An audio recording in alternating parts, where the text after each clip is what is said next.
from personal experience with dealing with clients is if you want your kids and grandkids to have a good relationship, please put something in place beforehand. Just put it in writing. Yeah. Put it in writing. Make it happen. And I would say those things are the key things that I would say as well. Having the trust, wills, healthcare director, power of attorney.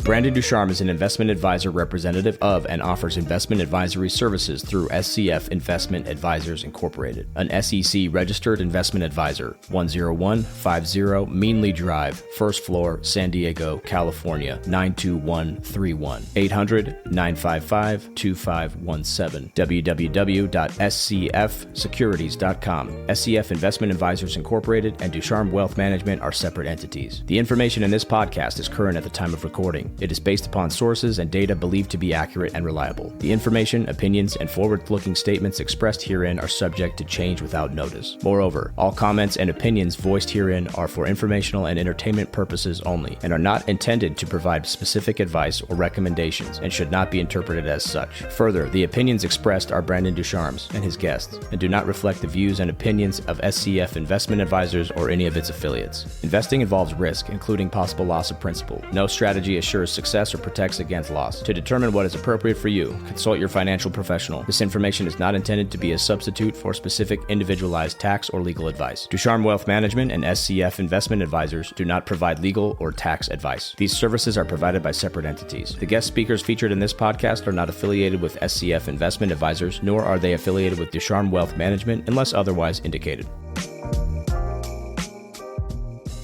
You're 5 years out from retirement. And each of those age brackets come with their own challenges. But a lot of the things end up being the same. Or a lot of the same risks and challenges people face, right? Mm-hmm.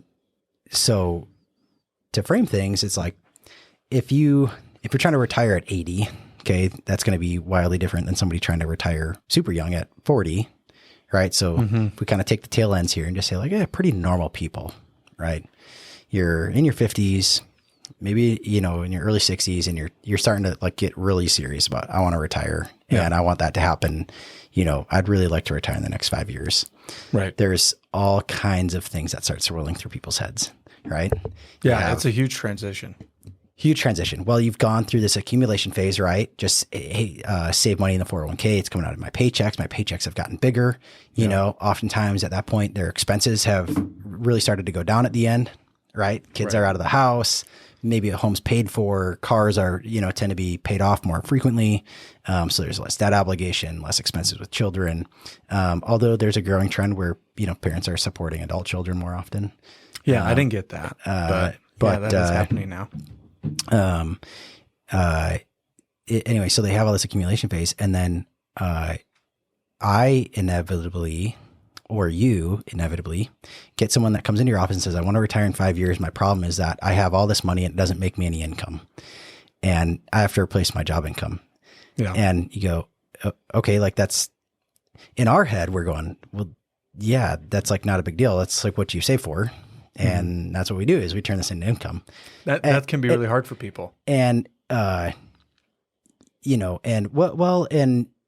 the traditional sense, people always thought pensions.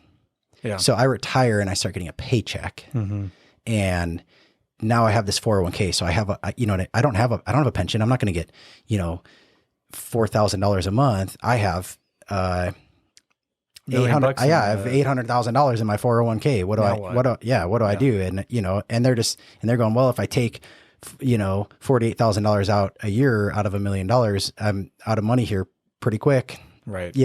Right. And that's where it starts to get more complex. Right. Right. And that's also where people come out of the woodwork and start trying to sell you an annuity because it's, look, at the end of the day, it's the product you were envisioning in your head when you thought of pension. Right. An annuity is just, in a sense, like a private pension. Oh, for sure. So you can buy it, and instead of your 800,000, just theoretically here, whatever. Yeah. It's like you get your monthly check, right? And a ton of different ways to skin that cat. There's, index annuities with income riders. There's traditional annuities that are fully annuitized. There's multi-year guaranteed annuities, and you take the interest income. I don't really care to just dive down on an episode on annuities. Right. Not my favorite thing to annuities have their place. They have their place. They have their place for some people, for some situations, and that's okay. That's totally okay. So often oversold. But in the right situation, they can be really great for people. No, I agree. We won't be too mean to annuities today. I will be pretty openly mean to people that say annuities can do some things they can't do, though. So if you're someone that thinks annuities is super cool and that everyone should have all of their money in annuities, I'm going to openly disagree with you. I think that's wildly inappropriate, and I'm happy to have you on my podcast for us to debate it. There you go. But I don't think anyone's probably even listening. So no, well, and it's interesting with annuities. When I remember first analyzing an annuity, and it literally was like a 300-page prospectus. And so I went through it all. That was so much work, and it definitely was not what the client was told. How it worked, how the fee structure. Incredibly complex. Very complex. Oh my gosh, very complex. And so sometimes it's better to just simpler the better. You can create kind of your own pension / annuity with just other monies. Yeah. Right. And they don't have all the problems sometimes annuities have. So. But not enough about annuities. When it comes to like retirement. Yeah. What are the main concerns? I think, what are the main concerns you hear when somebody wants to retire? Well, and it's interesting because I would say being in the financial industry that we both are in, we very much want to try to be proactive instead of reactive when it comes to stuff. Yeah. One of those things is, and maybe you've gotten this before, where it's like, hey, I already took out my money out of my 401k and it's in my bank account, and I'm just going to use it to spend. Timeout, a lot of that times there's tax consequences. There's so many things that you need to look at. Yeah. We really like to try to be proactive with all these transitions. Retirement is a huge transition that can be very scary when you turn off that paycheck. And so you have to use all of your savings, whatever that looks like, real estate, money in your 401k, IRAs. How do you turn that on in comparison to what you were doing before? Yeah. And so a lot of what we do is, and I would say, if you aren't using a financial advisor, at least have a conversation with one, hopefully one that's a fiduciary, that just say, look, where do I go from here? Yeah. A lot of what I deal with retirees is or soon to be retirees is you're not just going to retire from something, you've got to retire to something. Mm-hmm. Having the conversation of what does that look like? Do you think you're going to golf and fish 24/7 in retirement? Well, I'll have to sleep at some point, but otherwise, right? And it's just not doable. But it's like, what are you transitioning to? And so a lot of what we do as financial advisors is to help kind of illustrate that. How does that look? A lot of it is dependent on cash flow. How does that, how does that come from your retirement accounts and so forth? I think a really important thing to highlight there too is, I see this growing trend in the industry where financial advisors or financial planners in particular, and I want to maybe use that term, financial planners, they have this tendency or there's this culture growing where they're like therapists, almost like they're going to help you have these life epiphanies, about, oh my gosh, you like to hike and I'm going to help you hike all, you know what I mean? And that's not, if that's what people are looking for, I will refer you all day to somebody to help you do that.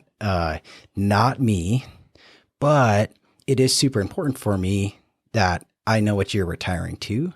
So that way I can make sure that the risks are managed and the funds are there. That's it. Like, right. Not to sound callous about it, but like, I want you to be clear on your values and your goals. So that way, when it comes time to having funds queued up, I can have the right amount queued up at the right time. And if there's volatility happening with the rest of the plan, I can say, hey, remember your values, remember your goals. We have the cash lined up for those things, and you got to respect the volatility as part of the process on the rest of it, and if you get rid of that volatility risk, because some people, when they come to retire, they want to get rid of that risk altogether, and you can do it. You also completely get rid of, you get rid of that risk, you take on a new risk, right? So if you get rid of one risk, you always take on a new risk. Fair? So if you get rid of market volatility, right? You get rid of volatility risk, you take on something like maybe inflationary risk. Right. CDs, man, put all your money in CDs right now. They're earning so well. Not a recommendation. Anyway, not a recommendation. Yes, totally satire. Yes. And CDs have done fairly well. And for a portion or an allocation of somebody's portfolio, totally fair place to put some money, right? Obviously, there's different CDs with different maturities and different yields, but viable tool. If you put too much in, or you put it in for too long of an amount of time, you take on inflation risk, right?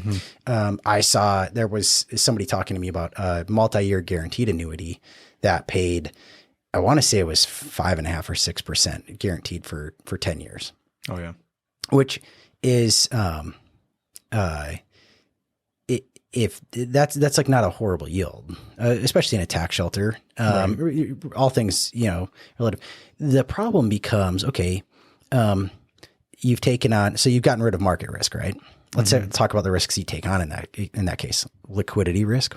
What if you need a big chunk of money in that 10 years, right? So there's liquidity risk. What if the insurance company goes under, right? Which is a possibility. I mean, right? It is a possibility. Hopefully that doesn't happen, but it could. Their guarantee is only as good as them staying in business. Right. It's like paying a contractor to come do a job. You can give them the deposit, but if they go out of business in the meantime, they're not coming to do the job. Right. So there's that risk. What if your money's locked up from this illiquidity risk and inflation printed hot at 5, 6, 7, 8% for 10 years? 9%, like it was once upon a time for a little bit. Well, and what if it just printed like that for 4, 5, 6 years in a row? So now you're kind of underwater in terms of real return, which would be your yield less inflation, right? So there's risks with everything, right? You're just trading risks for what you feel is the most appropriate blend for risks that you feel can make you sleep okay at night. Right. And what our job is to do is to help you manage those risks, because oftentimes you spent a whole career, designing buildings if you're an architect or something, right? And I don't know anything about designing buildings, but I know a thing or two about designing portfolios to manage risk. Right. So, pay the professionals to help, and that's why we have jobs. Man, it always comes back to annuities when you talk about people getting close to retirement. There's so much crazy stuff that happens. So we got to turn assets into income. Yeah. And what's interesting is that's when you retire. But the planning side of that starts. Being proactive, right? Yeah. Before it starts. I mean, there's a lot of stuff that you can do. The two things that come into mind preparing for retirement, and specifically looking at a portfolio, let me know if you resonate, is one is allocation. What is your mix of your stuff? What is your mix of your stocks or equities, your fixed income, other cash, CDs, real estate? You got to look at it from kind of a long-term point of view, and also, how does this all mix in? The other thing is location. Location, what I mean by that is, do we have everything in the 401k and it's all pre-tax? That's great. I mean, you probably accumulated a lot. I mean, you were a diligent saver, but if you're telling me that, hey, I have this income, it's all going to be taxable to me. And so maybe it might make sense to start shifting the allocation, your mix of stocks, bonds, cash, whatever that may be, and then also location. Is there ways that we can take money that's pre-tax and potentially make it tax-free or taxable? Kind of those different buckets there. Yeah. And so a lot of it, one of the things I always like to do is look at, is there ways that we can kind of take some risk off the table? When I'm saying risk off the table is, does it make sense to shift some of the higher exposure stuff to less exposure, less volatility, I should say. Okay.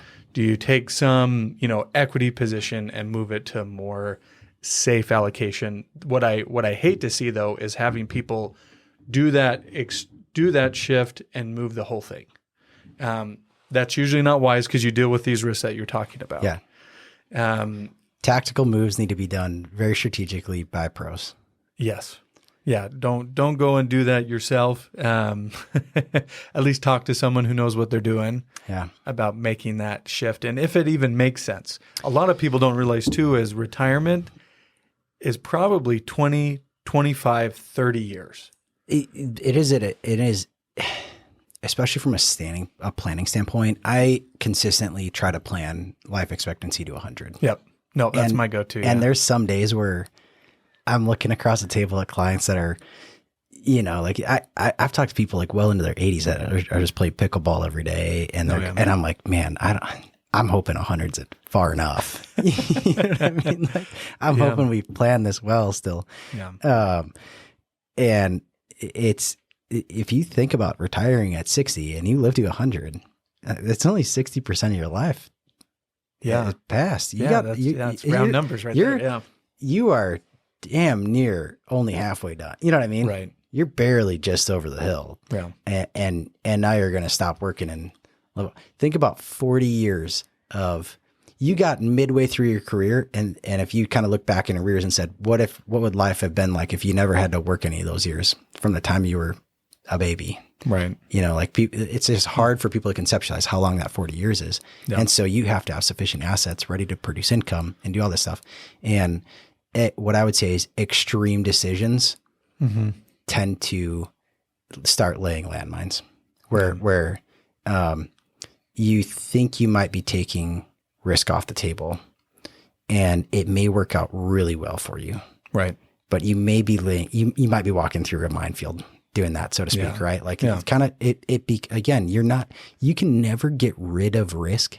You can just change it for something else. It for a different kind of risk, right? So, I've talked to somebody that, they, cashed out their pension at kind of the right time. And then they held off for a couple of years, and then they bought an annuity with part of that part of the pension proceeds basically. And their pension they're effectively, right? Like their monthly income from those same dollars is a significantly better situation than if they would have just elected to keep the pension in the form of monthly income. Right. Now, there was a professional, not myself in this case, that helped with this decision-making process.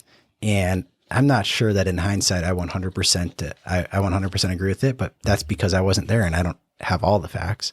But what I can tell you is that, if the interest rate environment remained different, that could have been a really bad, that could have turned out really bad, Yeah.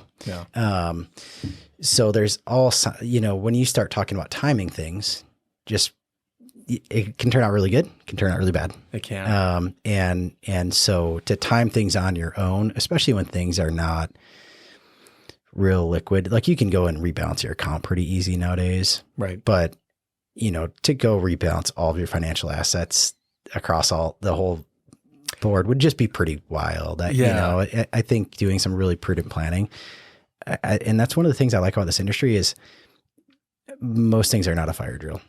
Especially when I'm sitting across the table with a client, it's like, we should be having conversations so far significantly in advance that it's like, oh yeah, we got a couple weeks before we even have to, like, let's, let me build a model. Let's think about this. Yeah. Let me run some numbers and situations. Let me do some research. Let's reconvene, let's put a time on the calendar to get back together in 2 weeks, just for like a preliminary decision, Right. Now there's times when there are time sensitive matters, right? Yeah. But like, I'm going to retire in a couple of years, get me out of the market should not be a time. No, I should. That's, no, that's not a time sensitive decision the same way. that sometimes people make it out to be, but that's because they're carrying a lot of fear, which I think comes back to what we're talking about today. If you're 5 years out from retirement, what do you start to do? Mm-hmm. You start taking chips off the table in the sense that you're saying de-risking the portfolio. Right. But one of the things that you started to talk about was asset location. Yeah. Big one. Right. Big one. So what is it about asset location and risk that's important to understand, you know, in kind of that 5-year window? Right. And this is where, I mean, you want to look at things from all points of view. I would say there's sometimes, and that's why you go to, honestly, a professional like you and me, where you know where all the bodies are buried.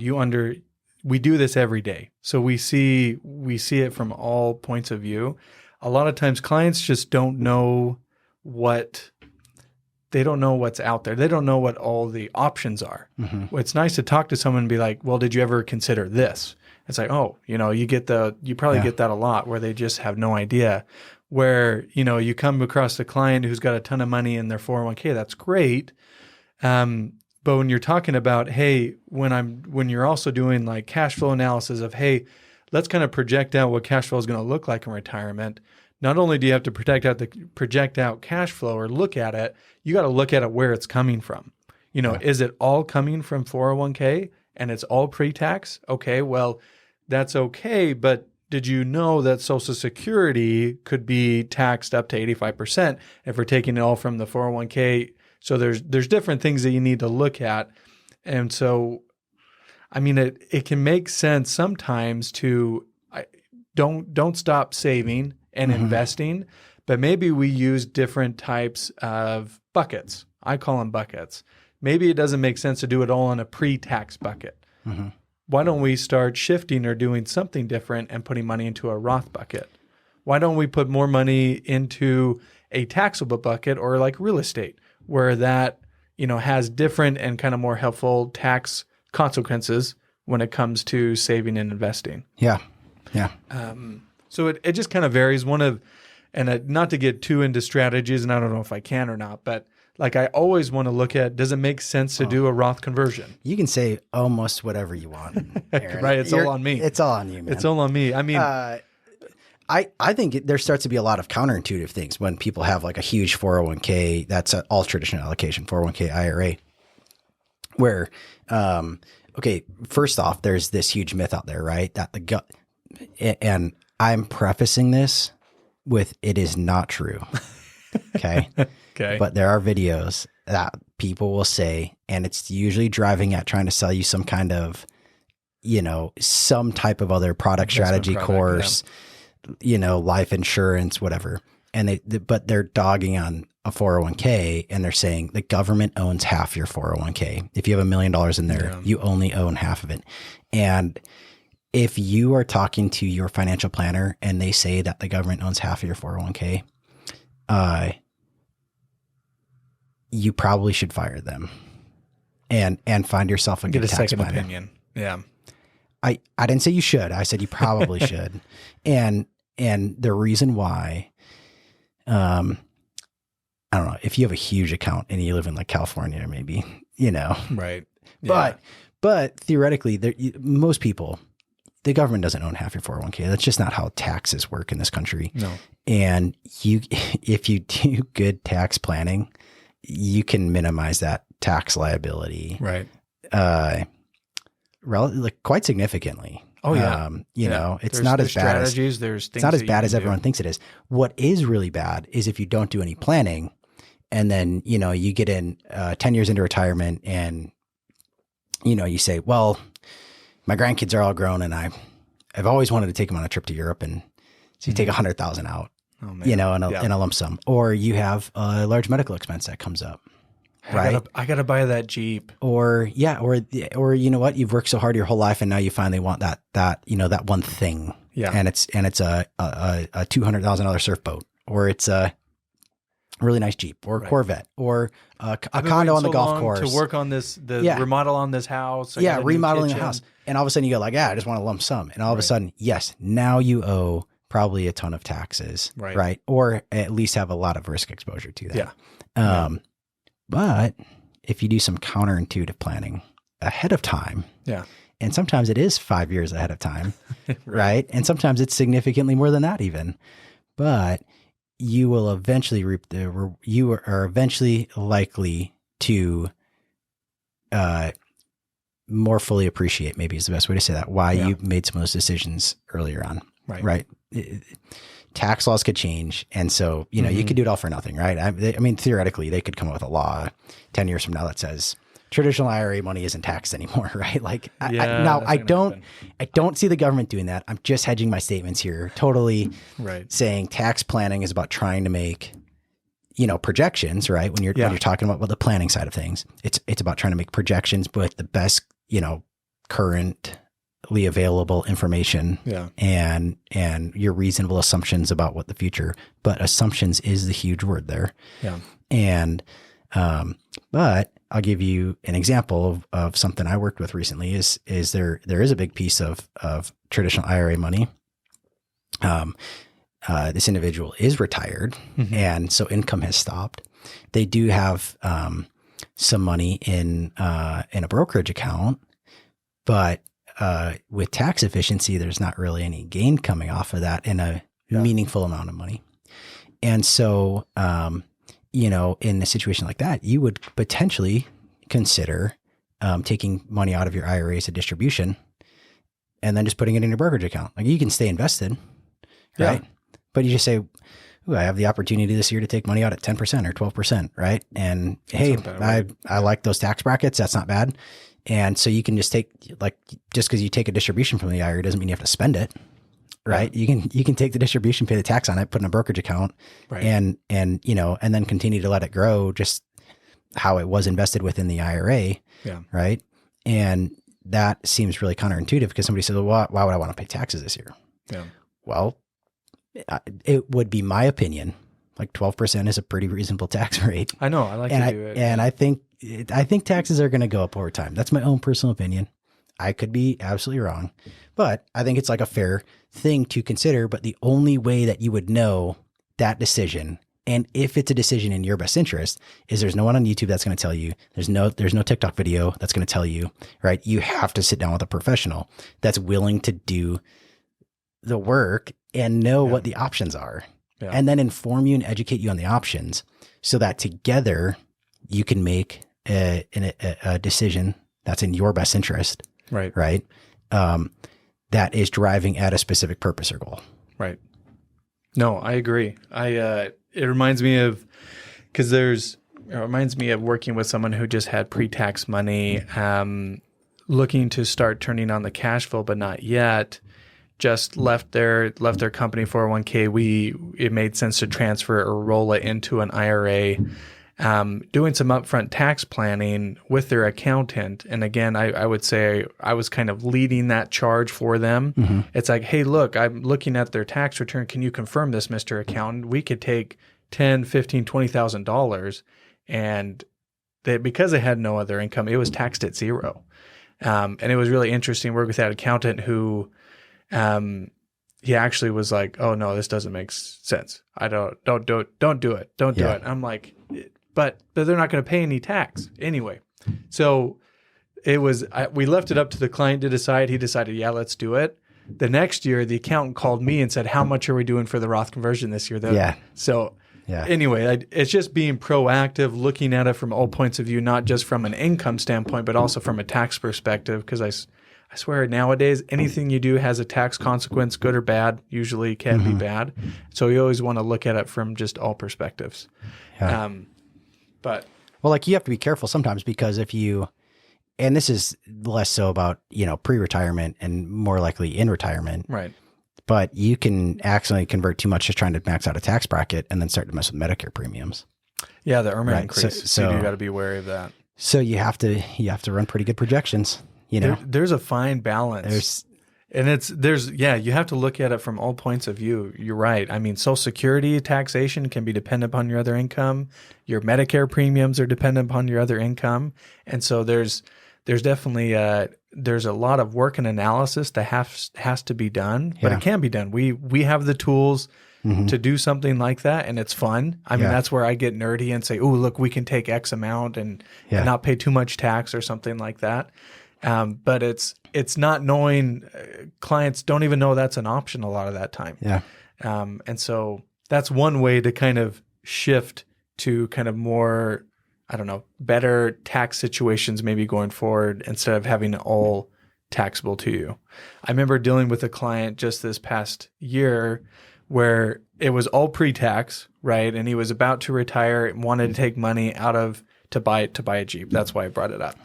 You know, it was something simple of, hey, can we divide this distribution, whether I think it was like 50 grand, can we divide it up over 2 tax years? Yeah. So instead of, it's like, can you hold off on buying that thing just for a little bit longer? And so we actually were able to save taxes just by not doing it all in one lumps or 1 year and just doing it over 2 years. Yeah. Well, I've done something similar where you have somebody that is past the distribution age, right? So older than 59 and a half, but still working, an entrepreneur, and their quarterly payments for their prepayments weren't high enough, right? Yeah. And you catch something like that.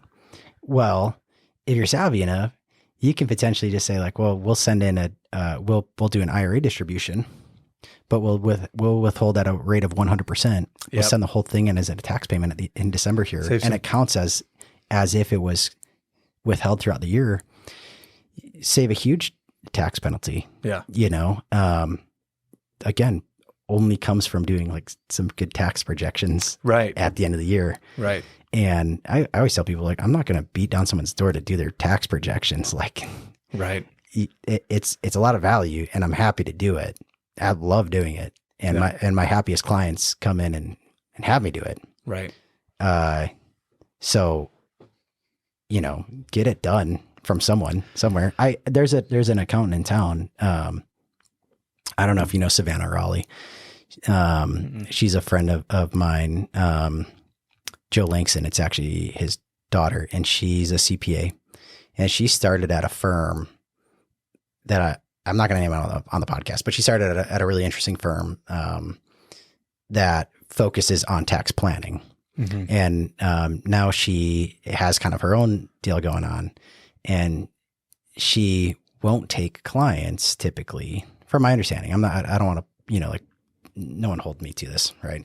But like, if you just want her to like file your taxes for you, she's not really interested in having you as a client. She wants you to like pay her throughout the year to like do your tax projections, you know what I mean? Like make sure it's all squared and, you know, and communicate and focus on like a bigger relationship.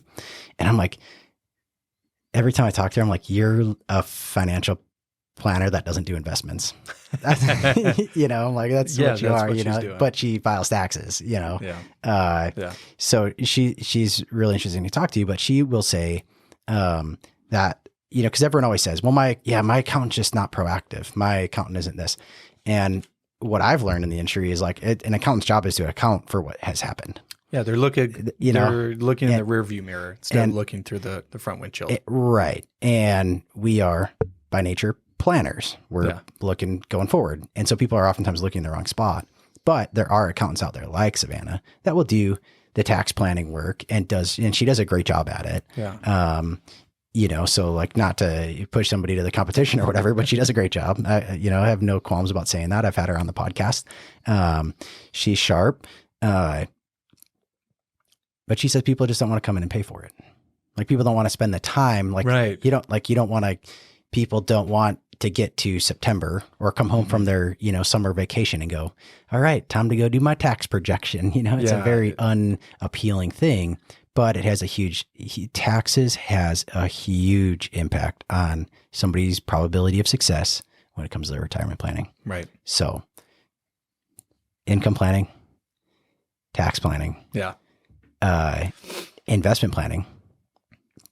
Going back to the kind of the cash flow planning, I mean, what do you do for clients to kind of do a budget? I don't really like budgets, but I think it's really important to understand what your expenses are and what your expenses potentially are going to be when you get towards retirement.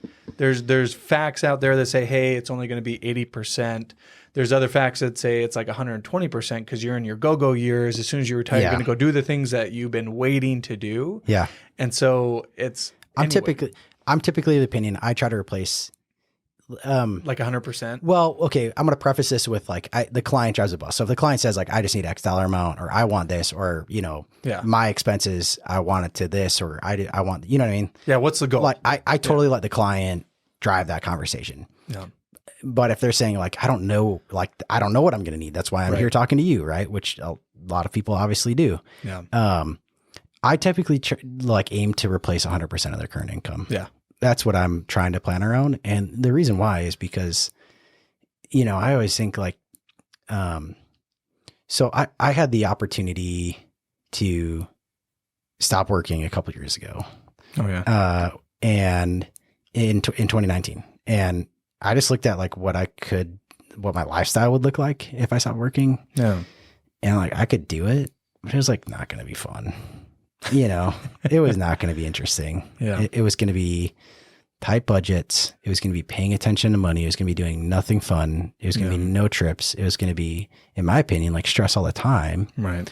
And so I've thought like, well, why don't I'll just do something I enjoy that makes money along the way. And that, and so that's what I've done. And, so I always think like, who wants to retire and live on less money? Yeah. But, and that's me. So look, I always let the client drive the bus, but if somebody's going to ask me for my opinion on what I think they should do, right? Like, I think you should be able to try to replace as much of your income as possible, because dude, you don't want to retire and be like, oh, I'm used to, golfing 4 days a week and now I can golf once a month. That's not, it's not in the budget, right? Like no one wants to live that way, my opinion. So I'm more of like the be wealthy mindset, right? And so I'm like, I tend to be the guy that's like, let's keep a little bit more risk on, basically. Let's save more aggressively. Let's try to retire with a bigger nest egg. I would rather retire, obviously, because I've done it, in the sense of I'd rather work longer. And then when I do stop working altogether, like do it on my terms. Right. Right. Like go out big and enjoy it, instead of like, I don't have to wake up and go to work, but all I can afford to do is watch Netflix, right? Like I don't, I'd rather overshoot. I'd rather overshoot for sure. And then it's Are like, you going to be mad that you have 1.5 instead of 1.2 million in your account? It's like, no. And then, and I have legacy goals personally, right? Yeah. So for me, I was like, okay, well, the worst that happens is I leave a bigger legacy. There's, you know what I mean? If I end up with more resources than I need, then I can do more with those resources to the things that are important to me, whether that's legacy goals, philanthropy work, charity work, giving back to my community, right? Helping, whatever XYZ thing. It's more flexibility. So I personally, I shoot, if you make $100,000 a year now and you want to retire next year, let's try to figure out how to replace $100,000, right? Now, if there's some major expense, right? Like if you had a huge mortgage and that mortgage is about to get paid off at the end of next year, right? Yeah. And you're saying I was making $100,000, but I was paying $30,000 on a mortgage. I also understand, okay, we really need to replace like the disposable income, if you will, and the expenses. So 70,000 in that scenario, right? Would be my kind of thing that I'm shooting for, right? Yeah. So typically 100% of income, after debt servicing, if you will, if the debts are going to be gone. Right. And I'm shooting, and then how do I make that income happen or have a reasonable probability of success? Okay. Never guaranteed. A reasonable probability. Never guaranteed. All the way to the time they're 100. Right. And the reality for a lot of people is that their investments they're going to have a drawdown on their account, right? So every year you're going to take what kind of the investments made and maybe some of the principal. Right. And so there's kind of, if you look at the savings rate as being sort of like this, this rainbow that goes up. Yeah. Right. It's like, and then it comes back down. Right. That's what it was designed to do. That's where, I'll fundamentally disagree with you on that. I think, again, totally my goals. Yeah. I totally believe in intergenerational wealth. I think there's a way to transfer it. I think it's more than just leaving a life insurance contract with a trust or something, like, you know what I mean? Right. Like it's It's more complex than just leaving money to kids. Yeah. I don't think that's intergenerational wealth. I think that's a disaster waiting to happen in most cases. Right. But that's not everyone's goal, and that's okay with me. And I'm not here to tell anyone that it should be their goal, but I don't think life was designed to like make money, spend all your money. Yeah. No, I think there's room in there to, give back and, do, just do valid things that, you think add value to other people's lives. Right. And I'll backtrack on my answer. It depends on what the client wants. What is the goal? Do they want to have the last check bounce, or do they really want to have like all these assets transferred to the next generation? I mean, our number one goal is to make sure they're taken care of for as long as they live. Yep. Right. Once we get that, then we can say, okay, there's going to be extra stuff. Yeah. What do we want to do with it, and how do we structure it to make sure? Because I think that's a valid point. It's not just giving money to the next generation. Because I mean, you want it to last. So if that's your goal, then you probably want to start doing that or consider doing that before you die, actually. Yeah. I mean, speaking of, think about it. If your kids are 20 years younger than you and you die at 100 and you're like, hey, here's your inheritance. Now you're 70 and already retired on your own. Right. Enjoy it. Yeah. What difference are you really making in your kids' lives at that point? Like, I don't know. You're giving them some long-term care money probably, but you're not, or, maybe you die a lot younger than 100, which is statistically definitely possible. Right. Maybe probable. I'm not sure where it lands exactly. I don't know. I don't know what current life expectancy is. But okay, now you get somebody that's, say they're in their mid 30s, they've never had money, or they're in their, early 40s. They've never had money because they, got out of school, started a career, paying off student loans, bought a house, have kids they're raising, right? Like a lot of people don't realize like the big money in your accounts, it happens later on. Oh my gosh, it doesn't just like, if you are that one person that's listening right now and you're like in your early 30s and you're like, man, I only have $50,000 in my retirement account or something. Keep going. It is okay. Stay the course, right? Compound interest happens slowly then suddenly, right? Yeah. So stay the course.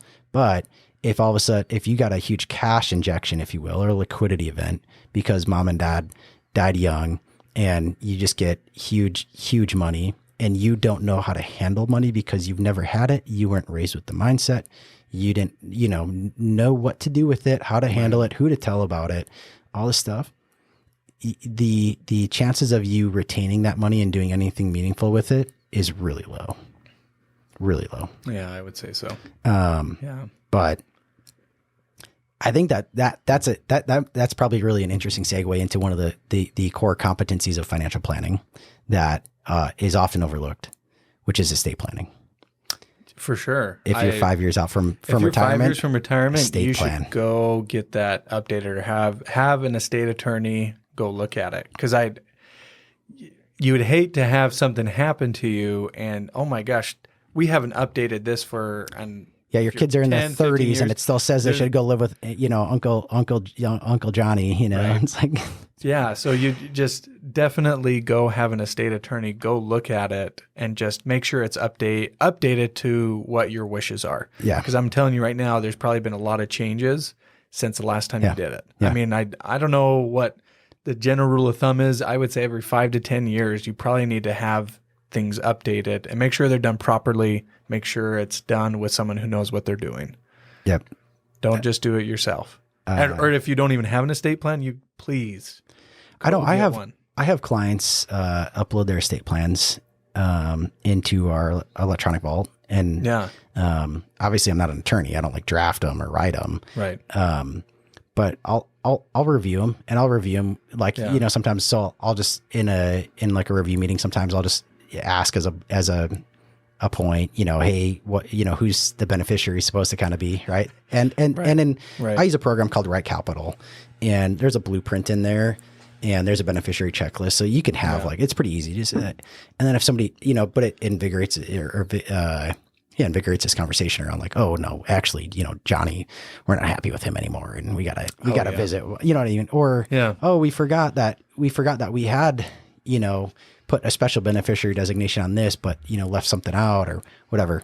And it's a way to and then it's a really good spot for me to say, hey, we should bring your attorney back in on this to update this. This doesn't seem like it's all in alignment. So I'm going to actually film. So I'm doing a podcast episode with an estate planning attorney. Oh yeah. In a couple weeks. So, watch for that one. But to briefly cover it in this episode, estate planning is more than having a will that you write, and God forbid you type it out on Microsoft and then print it off and get it notarized, because that is, every state's different, may or may not count. But yeah, okay. I don't remember. Just do it right. It'll save you money. Probate itself costs probably $4 or $5,000.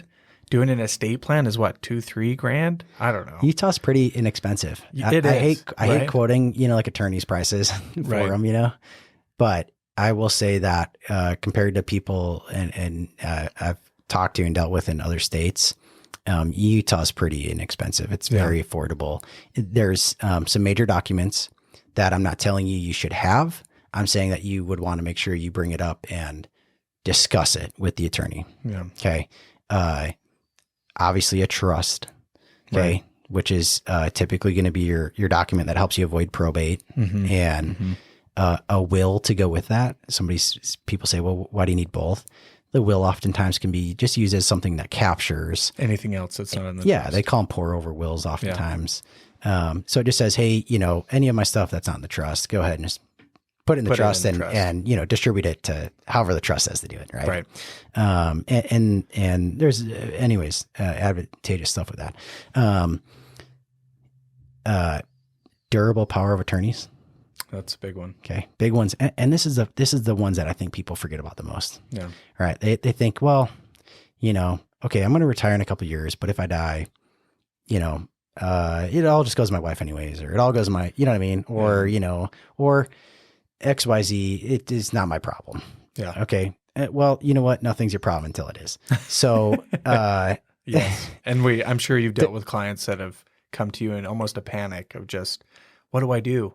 Yeah. When you don't have it all set up right. It's being reactive instead of being proactive. I have actually had somebody, who was not a client, but a friend,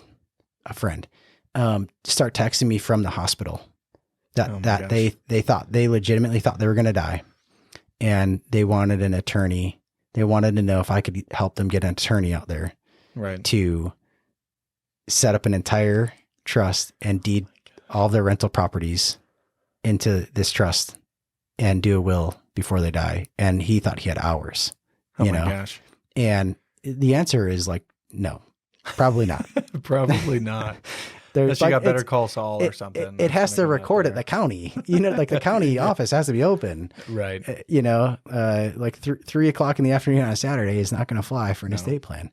So, but here's the deal is, even if your plan is, hey, if I'm not around, someone else will have to deal with this anyways. Yeah. There is a situation that I think is potentially worse, and families that have gone through this may potentially agree with what I'm about to say. And that's, what if you're around but incapacitated? Yeah. Right. Who's making those decisions? Mm-hmm. What are they doing? Right. Do they pull you off life support? Yeah. And who has to make that call? And did somebody know what you wanted? Yeah. What if you're in a coma, or you're in a major surgery, and you're not going to be in a mental capacity to deal with your own financial affairs for weeks or potentially months? Who's dealing with your financial affairs? Who can get access to your accounts, pay your bills, all these things, right? Like, those are what the power of attorneys are for, is for when you are still alive, but you still need some help tending to your own affairs. And then, obviously the Advanced Healthcare Directive is part of, letting people know what you want to have happen. Yeah. Because, you really hate, it's one thing to divide up assets, right? And say, well, like, the kids can fight over whatever. It's a whole nother thing if you want to try to put it on your kids that, Johnny said pull the plug and Jenny said, keep dad around. And that is a really, really heavy conversation to make your family debate. But if you have an estate plan in place, guys, it is written out. It is part of a solid retirement plan that you really should consider having.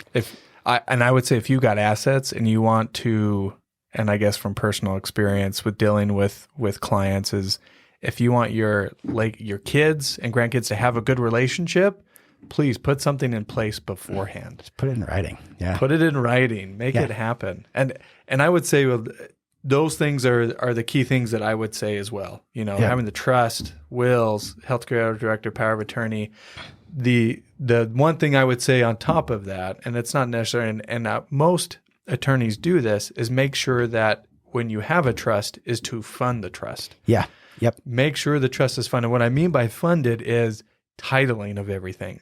Make sure things are titled correctly. It's great if you got this beautiful trust, but it doesn't mean anything if nothing is titled into it. Yeah.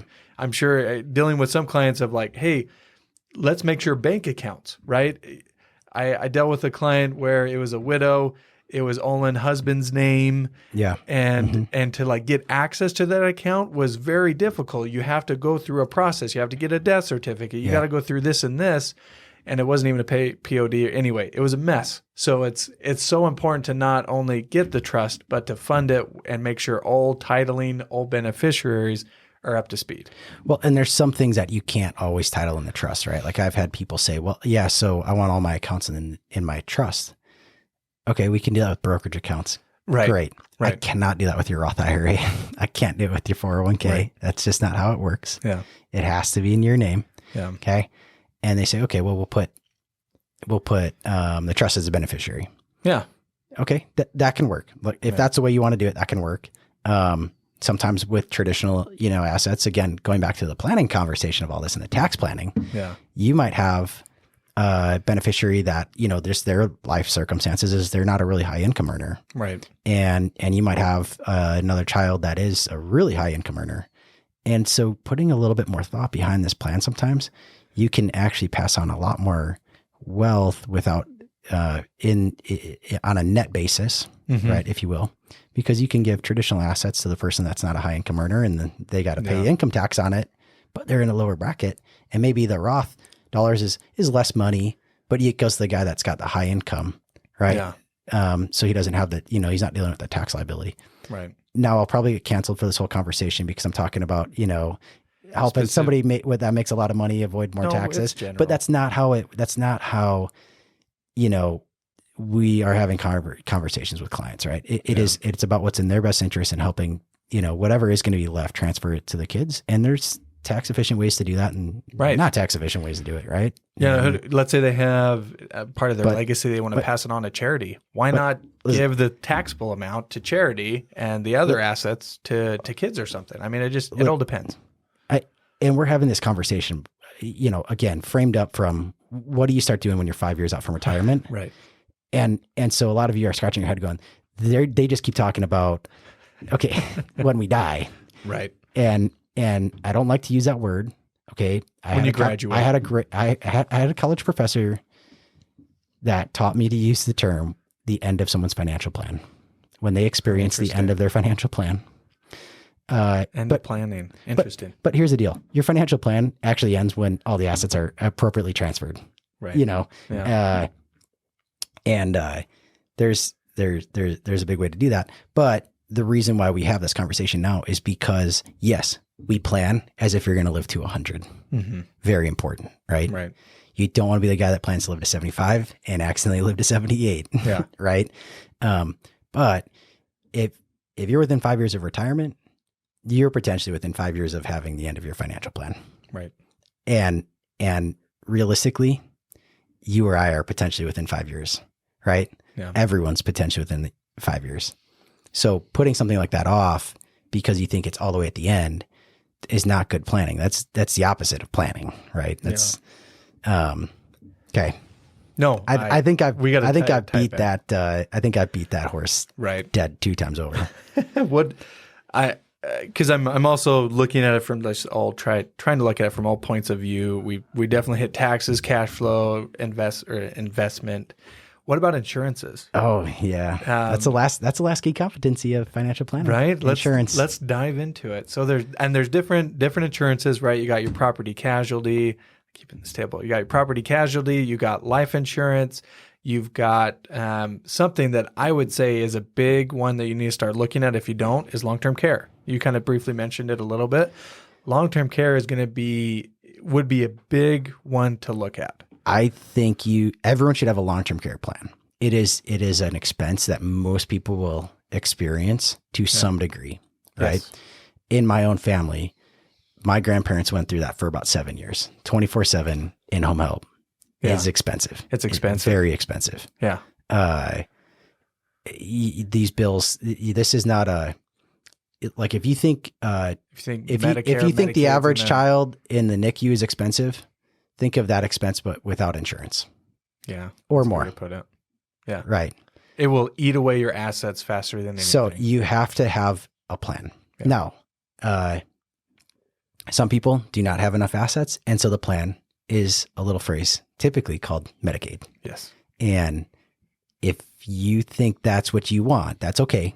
I'm never here to tell somebody their goal, my goal should be their goals, or what makes me happy should make them happy, or vice versa. Right. I would encourage you, though, to look up or go visit a Medicaid facility and understand a little bit more about what that means exactly and what it means to, turn everything over to the state, right? To qualify for that, right? Now, your next option is people that have the kind of middle of the road. You have some assets, you want to pass some stuff on to kids, right? Or beneficiaries or charities or whoever it might be. And you can get long-term care insurance, right? To help cover that bill. And then, then there's the third bracket of people that can self-insure. Yeah. You can just afford to pay that expense. Yeah. You can reasonably I'm not going to deal with it. I have enough money. Yeah. I don't want to risk, paying the insurance company and, whatever. So I will self-insure. I'll take on the risk. Right. And, that's prudent for some people. I still think with those people, I try to line out a plan of just help me understand which assets we're selling when, right? Yeah. Like when, is it a rental property we're selling? Is it money we're pulling from an IRA? Sure. Was there a highly appreciated stock we're hoping to pass on, but we're going to sell it now? Are we leveraging and taking debt on something because we want to avoid selling something and we're trying to get a separate basis? Right. Like there becomes all sorts of tax implications right. It's not just like, do you want to pull it from the checking account or your IRA to pay? It's like, it's more complex than that when somebody actually has the assets to self-insure that. But long-term care done right, because not everyone will experience long-term care events. And even when you do, you'll experience it to a potentially different degree. It is a place that you can deploy money into an insurance contract and get a leveraged return if you need access to it. It's kind of an not technically all or nothing, but those long-term care contracts done right can be. Back in the day, long-term care was just you pay your premiums, and then if you never used it, it's just gone. You absolutely lost it. There's a way to leverage. So there's some investment products out there that you could probably, if you don't use it, you don't lose it. And I'd say they're, and I don't want to dig too deep into it here because they're relatively complex, and it for sure needs its own conversation and understanding to someone's own specific individual needs. But if you feel you have the risk and you have the need and you're currently in good health, you could consider something like that. Sure. But have a real conversation 5 years out, because that's typically sometimes like that's a point when you have cash flow to start maybe funding up a long-term care plan, whether you choose to and whether you choose to self-insure and you fund your own plan, if you will, right? Or you decide to buy a long-term care policy from an insurance company. That's typically your peak years. And the older you get, the more chance you have, like every day that ticks on, the chances that, you come up with some kind of medical ailment that would prevent you from getting underwriting, it limits your ability to just self-insure. Oh, for sure. So you want to know what your options are. And 5 years out from retirement is probably a really prudent time to start having that conversation, if not even earlier. I think from an age, that's less, in my opinion, that'd be less timeline specific and more age specific, you're probably looking to start a long-term care conversation quite significantly in your 50s. Any ones that I've dealt with are usually 50 to 60 range, kind of preparing for retirement. Yeah. Because you're in your peak earning years, you have extra, you're making good money. Why not start planning for something like that? And if someone's a business owner, there's some interesting tax plays too if you get the right one. Oh, there's a lot of fun stuff. But that's a whole nother. I remember doing something really fun for a client. We won't anyways, talk details. Health insurance. What does somebody do if they? Oh my gosh! If you're, because I hear this one, man, I really want to retire at 62, but I don't get Medicare until I'm 65, so I don't. Yeah, I'll probably just have to keep working. I have to keep working. It's a light at the end of the tunnel when I hit 65. That's why I'm retiring. Is I'm waiting till then. Till Medicare. Yep. Yeah, I dealt with a client the other day where it's like, hey, I'm not paying, and he was self-employed, making good money, lots of kids.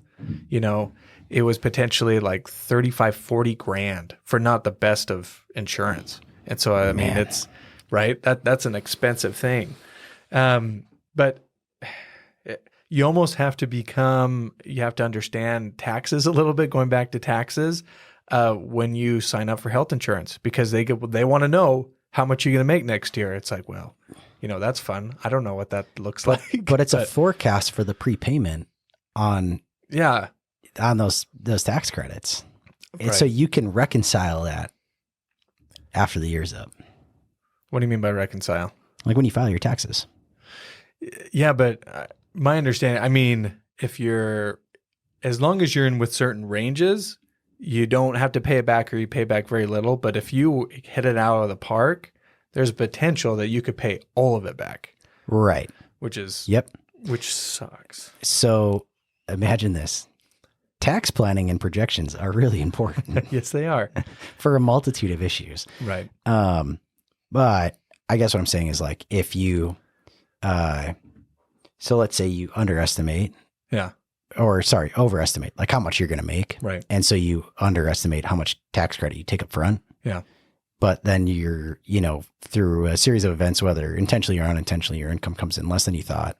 Yeah. You still get to reconcile for that and potentially still claim more credit than they had prepaid. Yeah. Okay. So. Okay.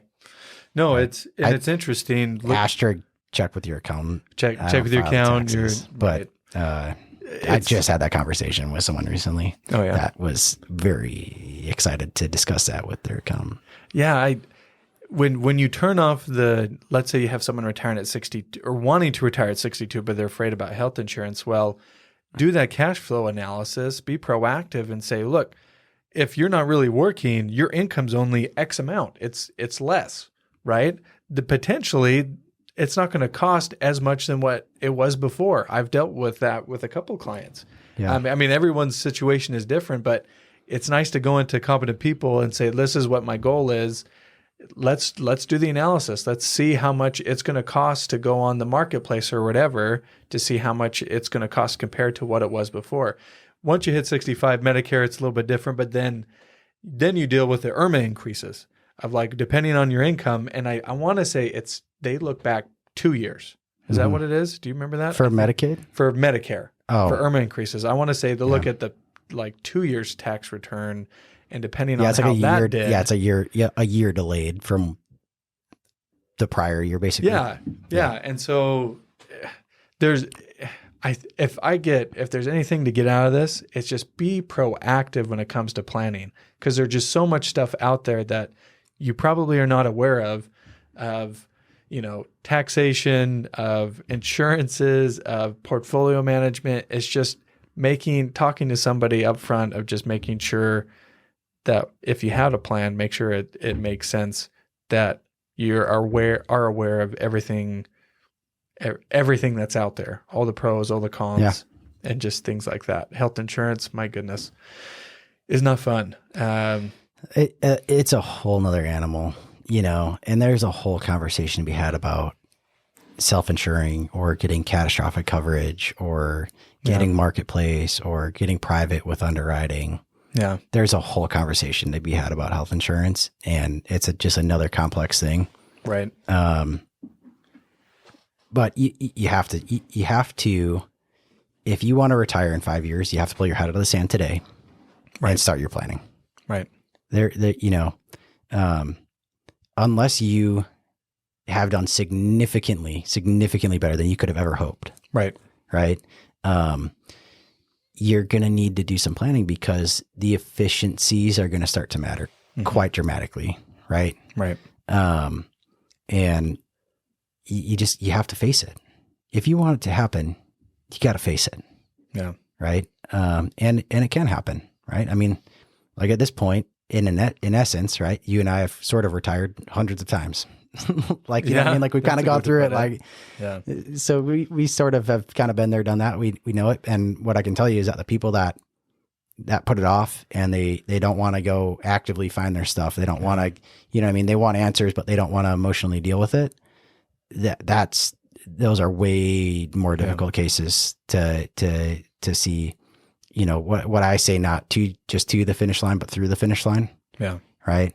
Because retirement's sort of this finish line of your career, but like now you have this whole, you got this whole new world that's opened up. Yeah. You gotta get to the finish line, and then that's kind of the new starting line, right? There's this whole, so seek lines to, and then through, and it's harder on the back nine if you did not prepare for it, you know?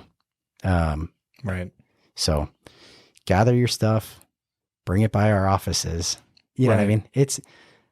I've never been bothered by a client that like, you know, gathers up some statements and stuff and drops it off or, you know, scans it, sends it to me in email and says, hey, I got this stuff. I don't really know what it is. Can you look at it for me? It's like, I would actually love to. Yeah. I really would. No, I almost prefer it. I'd rather get, even though I'm going to trust you, I still want to see, you know, the documentation to back it up with. Well, it's like, you know, or people that like, hey, I got, you know, just updated my insurance. Here's my new insurance statements. And, you know, I know that seems like something like, why would he want to see that? Yeah. It's like, I want to make sure you have proper insurance. I want to make sure you're not like, I also happen to see a lot of insurance statements and could probably figure out pretty easily if somebody's significantly overpaying on property and casualty, at least to the point where I could say, hey, like I noticed one person had a certain carrier, and I said, how long have you had these? Oh, we've been working with them for 30 years. And I'm like, have you ever got it requoted? Requoted. You know, it's a huge savings. And, you know, and along the way I could say, hey, and by the way, we might want to change your coverages, you know, based upon where your net worth statement's at and the risk exposure you have and all these things. So pull your head out of the sand, face it, be open with, you know, us or whoever your planner is, you know, or and quite frankly, your planning team, because it's not just us. I tell people like we quarterback the team, but we still need an offensive line and we still need a defensive line. Yeah. And, you know, and so we're going to be the team captains here, but man, your insurance guy is on the team, your attorney's on the team, your banker's on the team, your accountant, CPA is on the team. Heck, in a lot of situations, your kids are on the team, you know, depending on age. That's true. And that's all cool. We want to help coordinate with all those people to make sure that the whole thing is put together and, you know, a well-oiled machine that can win the game. Yeah. So drop it off. Aaron and I, in case anyone hasn't put it together or doesn't know, we are not affiliated officially. We're just friends. And we have an office in the same building, downtown St. George. And so we talk a lot. And if anyone wants to find Aaron for his help, he is a certified financial planner. You can find him at Best Wealth Advisor. Is it advisory or advisor? Best Wealth Advisory. bestwealthadvisory.com. Or you can Google his name, Aaron Best, St. George, probably pulls it up. Maybe, I don't know. You can add him on Facebook. Fresh. Yeah. You can call him on his cell phone. There's probably a lot of ways to get a hold of Aaron. If you were trying to get a hold of me, I'm sure you'll find a way. Yeah. Good guy. Fee only fiduciary investment advisor. And if somebody wants to work with both of us, we can facilitate that. Sure. No, you know, it's like we can do like your options are unlimited. Right. And what we care about is just making sure that people get the help that they need and deserve. Yeah. And this stuff's complex, but hopefully we've given people a couple ideas of things that they need to start looking at and addressing. Yeah. And if you have questions about any of those things, we're here. We're happy to help. We're happy to answer questions. I know I typically offer like a free consultation. Same here. I imagine you do. Yeah. So that being said, catch you guys next time. Investing in real estate and securitized real estate may not be suitable for all investors and may involve special risks such as limited liquidity and demand for real property. Changes in supply and demand for real property, change in law, tenant turnover or defaults, loss of investment, competition, casualty losses, use of leverage. Real estate values may fluctuate based on economic, environmental, and other factors. There is no assurance that the investment objectives of any real estate program will be attained. Any hypothetical example contained in this document are for illustrative purposes only. They do not represent the past or future portfolio composition or performance of any specific investment and are not intended as investment advice. We suggest working with your financial professional to see which allocation opportunities may be right for you. The return and principal value of stock prices will fluctuate as market conditions change, and shares, when sold, may be worth more or less than the original cost. Asset allocation and diversification are approaches to help manage investment risk. Asset allocation and diversification do not guarantee against investment loss. Past performance does not guarantee future results. Annuities are offered by offering documents which detail all fees, charges, and may be obtained upon request from your representative or insurance company. Read carefully before investing or sending money. Please see the offering document for restrictions and limitations. Some annuities, riders, features, and investment options may not be available in all states. Withdrawals may be subject to income tax, and if made prior to 59.5, a 10% federal penalty tax. The contracts contain limitations and the policy forms may vary by state. Annuities are generally long-term investment products designed for retirement purposes. Guarantees are based on the claims paying ability of the underlying insurance company. The cost and availability of life insurance depends on factors such as age, health, and type and amount of insurance purchased. Before implementing a strategy involving life insurance, it would be prudent to make sure that you are insurable. There are several varieties of individual retirement accounts, IRAs, including traditional and Roth IRAs. Tax-deferred accounts like IRAs have conditions that must be followed, otherwise penalties may be applied. Certain actions like rollovers or conversions to a Roth IRA may result in tax consequences. Before contributing, investing, or taking distributions, listeners are encouraged to consult their financial, tax, and/or legal professionals regarding their individual circumstances.